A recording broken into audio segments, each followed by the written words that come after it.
tem um diploma que eu faço questão de entregar. E eu vou dizer exatamente por quê. Nós temos aqui os conselhos regionais, né? E nós só temos a agradecer, embora tem que ficar claro que o Conselho Regional cuida da profissão, a Angrade cuida do ensino e a academia cuida da educação como um todo. Não existe uma relação de dependência. Mas o que acontece? Nos estados, as academias, elas estão acomodadas por seção dos conselhos regionais. Pelo menos eu vi isso na Bahia.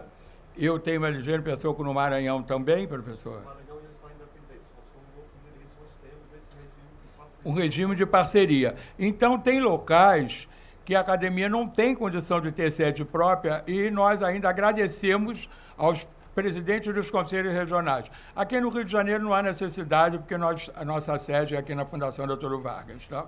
Mas, de qualquer forma, o que aconteceu? O próximo acadêmico a receber vai ter uma missão em dobro. Eu já falei com ele, por isso que eu estou aqui falando. Porque, olha só, o professor Paulo, eu avisei a ele que eu ia falar. Bom, no dia 9 de novembro de 2014, professor Sadal, o que aconteceu? Eu era diretor da Angrade, professor Freitas foi presidente da Angrade. Na gestão do professor Mário Moraes, nós assinamos um protocolo de cooperação. Esses nomes são tão bonitos, protocolo de cooperação que entre si firmam a Angrade e a BCA. Mas não adianta nada a gente assinar o protocolo se isso não acontecer ao vivo. Né? Como eu o conheço já há um tempo e você atualmente é o presidente da Angrade, eu faço questão de te entregar o diploma ao mesmo tempo que eu vou cobrar essa parceria.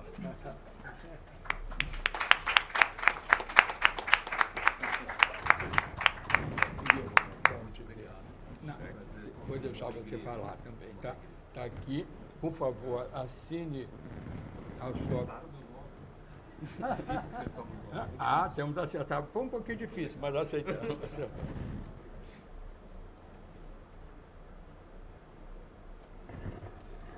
Eu trouxe uma cópia do convênio para você.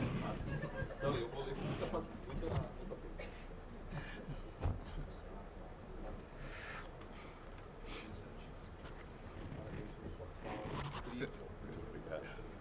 Eu te entreguei o botão, né?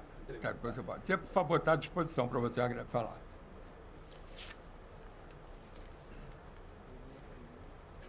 Boa noite a todos e a todas. É muito interessante, né, receber com uma cobrança, mas a gente vê isso com muita alegria. Mas eu queria, antes de mais nada, agradecer essa casa que me acolheu por muitos anos. Eu fui, interessante contar isso para vocês, sou egresso da FGV com muita alegria,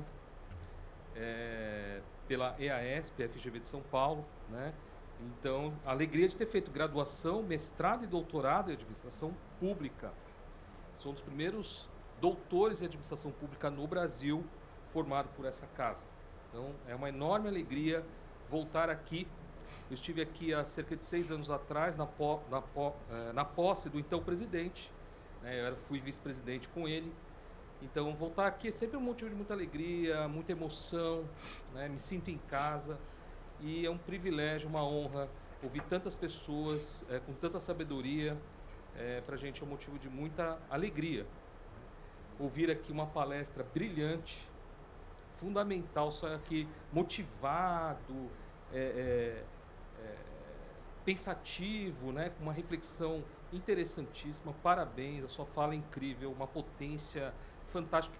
Quem dera o Brasil, né, ter tantas lideranças como você, que nos trazem o real valor do nosso país, né, daquilo que o Brasil representa, aquilo que o Brasil tem como potência, né? Mas eu não posso também deixar de agradecer a um amigo, né? Se eu estou aqui, eu devo muitíssimo ao professor Antônio Freitas. É uma pessoa que eu tenho uma admiração profunda, né? O professor Freitas, como ex-presidente da Angrade, ex-presidente do CNE, mas assim, é um amigo, né? Eu acho que a palavra principal, a gente pode ter título, pode ter uma posição, um cargo, etc., mas o que realmente importa é essa amizade, esse carinho, esse respeito que eu tenho ao professor Freitas, né?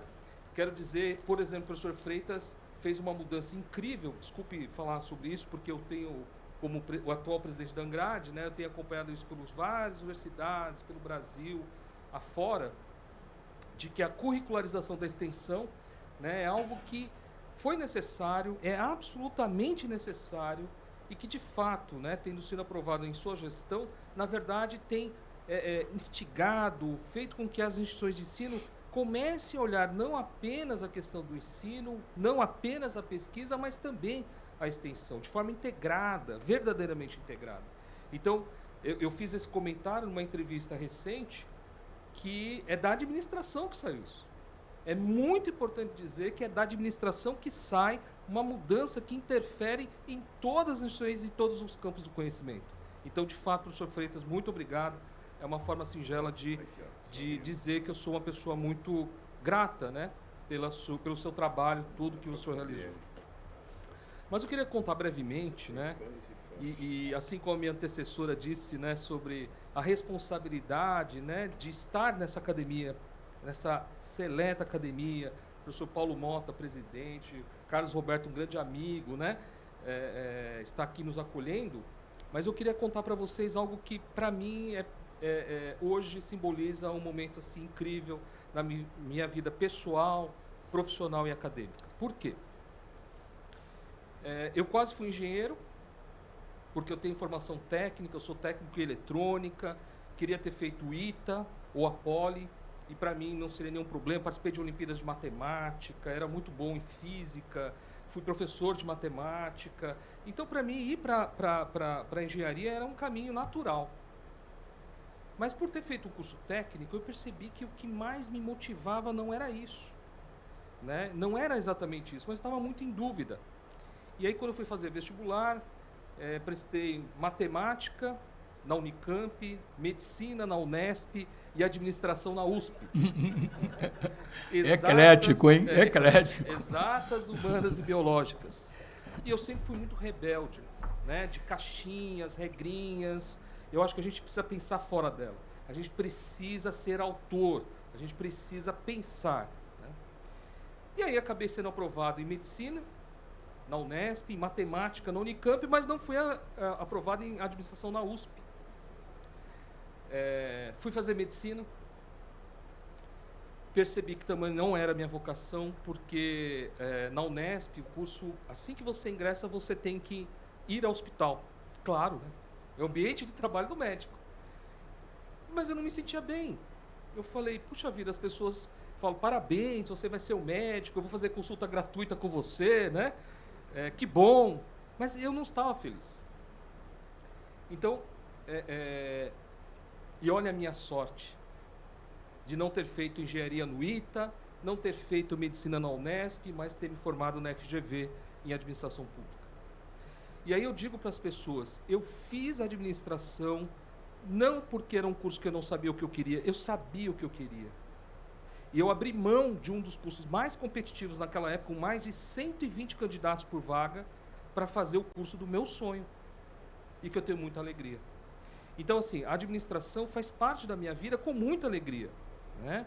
E aí, né, essa casa é importante dizer, e é por isso também que eu acho que eu estou aqui, foi lá que eu consegui, né, abrir a minha primeira empresa, né, meu primeiro filho, vamos dizer assim, em 1992. Então já são mais de 30 anos que abri uma primeira empresa, né, a primeira empresa no Brasil e no mundo que atende o setor público e o terceiro setor e a área social. Exatamente porque essa frustração anterior de não ter feito o curso adequado, quando eu ingressei em administração, eu falei, é a administração que eu tenho que mergulhar, eu tenho que me dedicar. E não satisfeito com isso, antes do final do curso, né, criamos um prêmio que estimulou, muito parecido com o que o professor Freitas conseguiu colocar na regulação, estimular que professores e estudantes pudessem compartilhar o seu conhecimento de gestão para melhorar o país. Foi algo singelo, mas na época, né, nós levantamos 120 mil dólares. Né? Faça uma continha para um garoto que ainda estava na graduação ter captado esse recurso para dizer o seguinte: nós precisamos melhorar o nosso país. E como é que nós melhoramos o nosso país? É usando a gestão, usando a administração como base para essa mudança. Né? Então, de lá para cá, muitas coisas aconteceram, mas eu queria registrar isso para dizer o seguinte: se nós estamos aqui nessa academia, como muito bem colocou o Carlos Roberto, nós temos que honrar essa posição, e honraremos. Faremos jus a essa confiança, a essa indicação que foram feitas. Estamos aqui à disposição para poder contribuir com vocês, seja pelo Angrade, seja como pesquisador da área, seja como profissional da área, um empreendedor que também muito honra, né, todos os professores, todos os meus 20 mil ex-alunos. Né, eu agradeci hoje a rede de ex-alunos que eu tive a oportunidade de partilhar, de poder trabalhar, de estar nas universidades. Então, muito obrigado a vocês, muito obrigado a todos que estão aqui, agradeço muitíssimo, estou à total disposição de vocês para me dedicar e me doar ao que for necessário. Muito obrigado. Professor Sadal,